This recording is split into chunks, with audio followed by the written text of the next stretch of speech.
Mi nombre es Silva, mi compañero Juan Pablo, Ramón y Milmari. Vamos a estar dando una explicación sobre lo que es replicación en DNA. Nada, una explicación breve. Replicación DNA: se forman dos copias exactas de una molécula de DNA original. Este proceso ocurre bidireccionalmente. En procariotas ocurre en el citoplasma y es circular. En la eucariota el proceso es lineal y ocurre en el núcleo.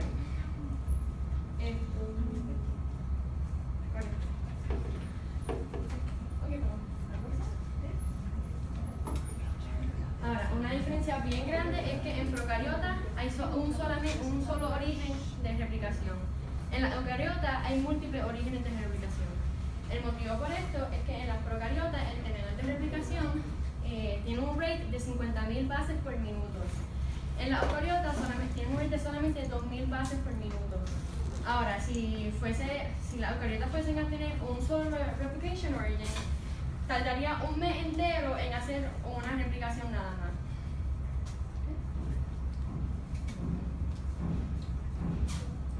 Aquí tenemos una tabla que menciona todas las enzimas y proteínas envueltas en la replicación en ambas eucariotas y procariotas. Vamos a estar aprendiendo más a fondo con mis compañeros después qué exactamente hace qué proteína, cuál es su rol, pero es bien importante notar diferencias. Las procariotas y las eucariotas ambas tienen polimerasa, pero las procariotas tienen polimerasa 1 y 3. La eucariota es alfa, alfa, gamma, delta y eclipsón. Otra diferencia es que las procariotas tienen la enzima girasa y las eucariotas tienen la telomerasa. En el próximo slide vamos a entrar más a fondo qué proteína hace qué y cuál es su rol en la replicación. Ok, yo les voy a explicar sobre el proceso de replicación, como tal del DNA. En el primer paso, pues se pega una proteína iniciadora en el punto de origen o replication bubble. Entonces, luego de que eso es reconocido, viene lo que es la girasa o telomerasa, que va entonces a poner plana, como saben, el DNA está embollado en hélice, pues la va a poner plana. Luego de eso viene la helicasa, que es la que va a formar el replication fork, o va a separar las doble bandas. Para poder mantener esas doble bandas desunidas, pues vienen las SSB, o Single Strand Band Proteins, que van a mantener entonces ese tenedor abierto. Luego de eso, en la banda que va a ser discontinua, va a venir la RNA primasa a poner un RNA primer, que es donde se va a pegar entonces la polimerasa, para poder hacer la banda que es continua. En la parte que es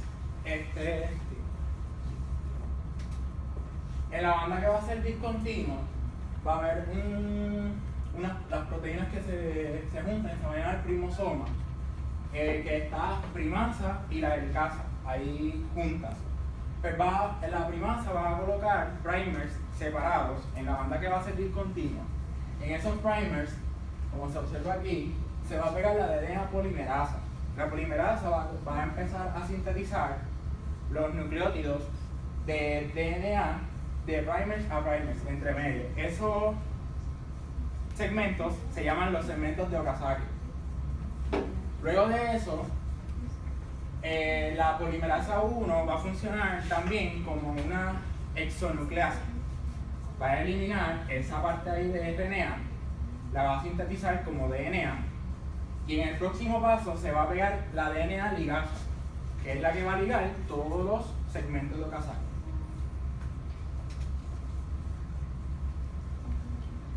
Ahora yo les voy a hablar sobre los telómeros. Estos telómeros son unos extremos en los cromosomas, solamente se encuentran en las células eucariotas. En humanos tienen entre 100 y 1500 copias de ese fragmento de nucleótido en los extremos de los cromosomas. Estos telómeros son unas secuencias que no codifican para los genes,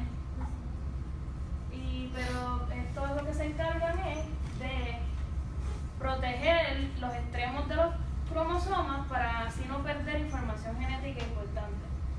La telomerasa es la que se encarga normalizar estas adiciones de los telómeros en los extremos.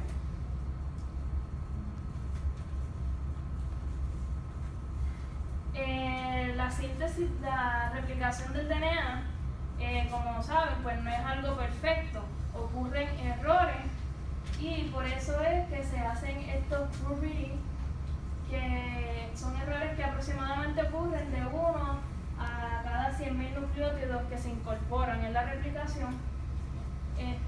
Pues esto se arregla por medio de la nucleasa. Como pueden observar en la imagen, tiene un error. La nucleasa, mientras va leyendo la cadena, detecta esos errores y lo que hace es que funciona cortando ese error, que luego la DNA polimerasa va a servir como la exonucleasa, eliminando ese pedazo erróneo y sintetizando el correcto, que luego la DNA ligasa va a unir, y así entonces va a tener la banda correctamente.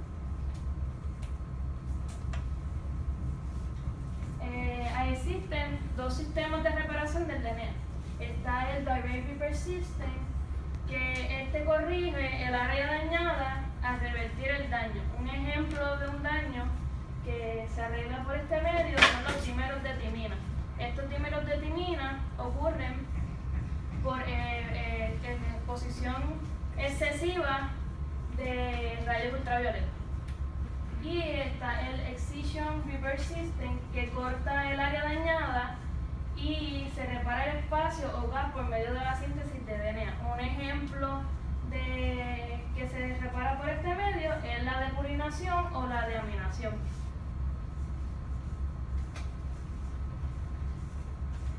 Aquí tenemos una tabla comparativa entre la célula eucariota y la procariota.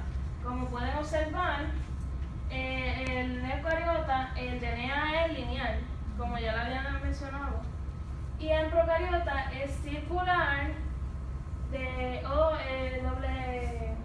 doble banda o sencilla. En eucariota solamente existe DNA. En el procariota contiene RNA o DNA. En eucariota hay varios cromosomas y en procariota se encuentra un solo cromosoma principal y uno o varios plámidos que se replican autónomamente. En eucariota la replicación ocurre en el núcleo y en procariota ocurre en el citoplasma. Eucariotas tienen una cadena larga y en procariota su RNA o DNA es menos replegado, o sea, es más corto. Por esta razón es que se utiliza siempre para investigaciones, porque al ser más corto se replica más rápido y así es más fácil y es mucho menos complejo. La verdad que ustedes son del show. Es menos complejo para ser utilizado en investigación. Los eucariotas, como ya había mencionado, contienen telómeros. Esto no ocurre en procariota. Y en eucariota se sintetizan 2.000 pares de bases por minuto y procariota son 50.000 bases por minuto. Es solamente mucho más. Estás hablando de replicación, ¿verdad? Sí. Ahora voy a hablar de la replicación in vitro, que es fuera de la célula, en un laboratorio. Esta aplicación consiste básicamente en generar copias de un fragmento específico que se obtiene de un genoma. Esta técnica se lleva a cabo usando el PCR y esto nos permite amplificar ese fragmento específico para hacer muchas copias del mismo. Esto está basado en la acción que hace la polimerasa, que sintetiza la otra hebra complementaria. Esto tiene 3 pasos, o sea, son ciclos. O sea, cada ciclo tiene 3 pasos. Y antes de empezar el paso se tiene que aislar el DNA específico de la muestra y para comenzar el ciclo. Entonces, el primer paso es separación del tag que tiene, que es el fragmento que uno saca específicamente del genoma, y tienes que desnaturalizarlo. Pues se calienta a 90 grados Celsius y se ven aquí, se calienta a 90 grados Celsius para separar la hebra. En el segundo paso, se une